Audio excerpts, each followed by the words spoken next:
With so many great action figures on the horizon, the hype of SDCC waning, and life just costing more, it's time to focus those collections.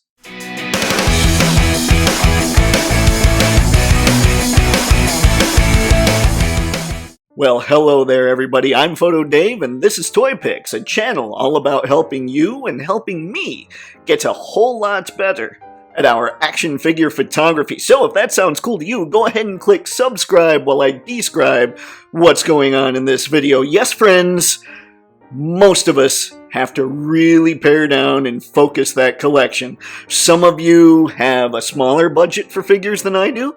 Some of you have a larger budget for figures than I do. And some of you have billions of dollars to just throw at every action figure that you think looks cool. This video isn't really for you, but for the rest of us, I thought I'd distill down the idea of focusing when it comes to action figure collecting. So let's get to it. Ladies and gentlemen, we have the most exciting graphic I've prepared for this video, a funnel. Okay, I didn't really prepare it, I found it on Google Images, but hey, stick with me here.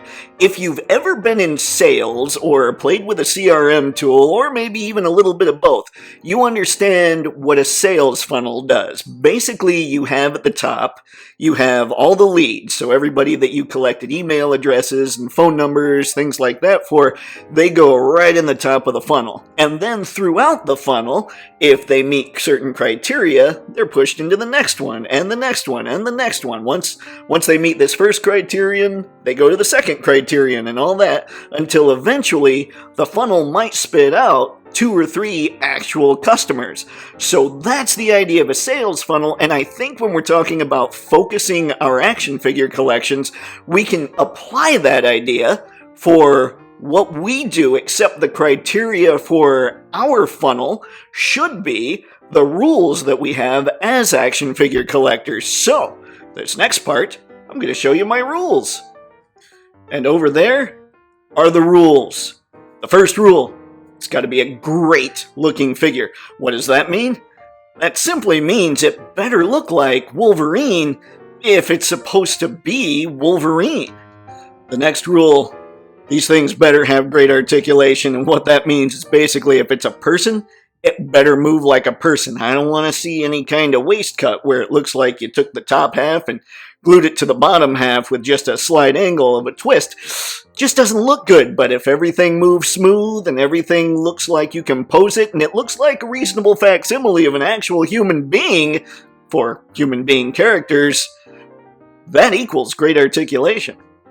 The third rule, it needs to be a complete figure. That means plenty of hands. That means even some extra heads.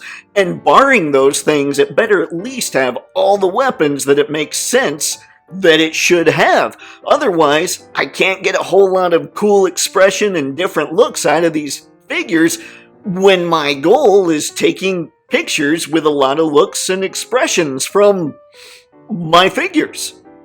These things, at least as far as organic figures, organic characters, should be approximately 1/12 scale. Now I say approximately because there's always a little bit of wiggle room depending on the line. Mafex tends to run a little taller. SH Figuart seems to be pretty much 1/12 exactly. You know what I'm saying, but yes, approximately 1/12 scale. Number 5, my figures should all have looks that lasted. Now what I'm talking about there, if we take it back to the Wolverine example, Wolverine wore his brown and orange or brown and gold suit for years. He wore his tiger stripe suit for years. He wore his X-Force suit for several years. He even wore that astonishing X-Men uniform for years. So those figures I would get. I'm interested in those. But when you're talking things that maybe he wore for a panel or 3, or maybe a couple issues, or maybe 6 months, I have no interest in those figures. They're not memorable enough. So, number 5, looks that lasted. And the final rule I'm going to use when it comes to filtering through lines that I should or shouldn't collect is no alternate universes. Yes, I've told you before, I'm a bad nerd. I actually don't like the whole multiverse thing. I really like, in the case of Marvel, sticking with the 616, but I know a lot of people really do dig it. For me, usually alternate universes fall in the same as the last category, where those looks just don't last any time, so that also helps. But yes, no alternate universes. And the last thing we really need to consider when it comes to focusing our action figure collections are what properties we care enough about to buy action figures from in the first place. For me, that would be DC Comics, Marvel Comics, Teenage Mutant Ninja Turtles comics. This would also be G.I. Joe, Star Wars, and Transformers characters. Whew! As you can see, that's a whole lot that I need to funnel through in order to come up with the ones I really want in my collection, because if I bought stuff from all the companies for all those properties, I wouldn't even have a wallet left. So, how about we just use a Marvel example, shall we? So here we have 13 companies that are making Marvel Comics action figures from the 616. Now, our rules are going to shove them through that funnel and we'll see what's left. First off, let's just consider the approximately 1/12 scale funnel and do this. Ding! That's right, I don't actually have a ding sound effect, so I thought I'd do that with my mouth. As you can see, we have 6. That's right, 6 companies that made it through at the 1/12 scale. Yes, kids, math is hard. Let's run them through one more time with some of those additional rules now. So now, let's run those 6 through the funnel using some of the other rules. Okay, we see that the last 2 standing are Mafex and Mezco. Now, Marvel Legends didn't make it because while they have a lot of 616 characters, their figures aren't complete and they have the waist cut. As far as SHF, Revoltech, and Sentinel, aside from the reissue Venom that's coming out from Revoltech, all these have complete figures, but they don't have lasting looks, and all of their figures are from alternate universes, different timelines. So, there you go. That's why they didn't make the cut. All that's left now is Mafex and Mezco. I'm not saying that I'm not going to watch out and see if there's some outliers here from any of these, but right now, the bulk of my Marvel collection would come from those 2 companies, because focus! So here we go. After running all the properties through that funnel, here's what I've got. The main lines are going to be Mafex, DC, and Marvel. They're going to be NECA, Teenage Mutant Ninja Turtles Mirage Studios. I can't wait till that line really gets cracking. And they're going to be the Hasbro G.I. Joe Classified, with the outliers being the Mezco, DC, and Marvel, and I'll explain why that's an outlier in just a minute. There's going to be the SH Figuarts Star Wars, and the reason that's an outlier is because they're just not announcing any. Like, I feel like you could almost not even have to save up money to get that, because there's nothing on the horizon. They've shown off Gideon, but they haven't announced him yet, and they haven't shown off anything else. So anyway, that's why SHF Star Wars is an outlier.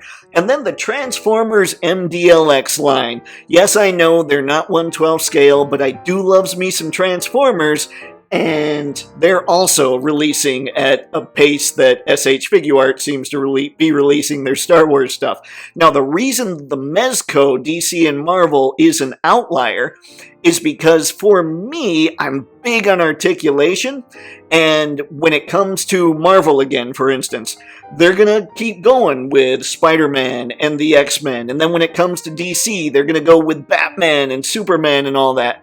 Mezco is gonna be reserved more for figures that don't need to really articulate much, such as Spider-Man. I'll probably never buy Spider-Man from Mezco, but that I don't think Mafex is ever gonna make. So that's why Ghost Rider's on his way. That's why I have the Fantastic Four box set and Doctor Doom ordered, is because I just don't see Mafex going that route. Now, if they do, great. I was wrong, and now I have some Mezcos, and maybe I'll have to make a decision.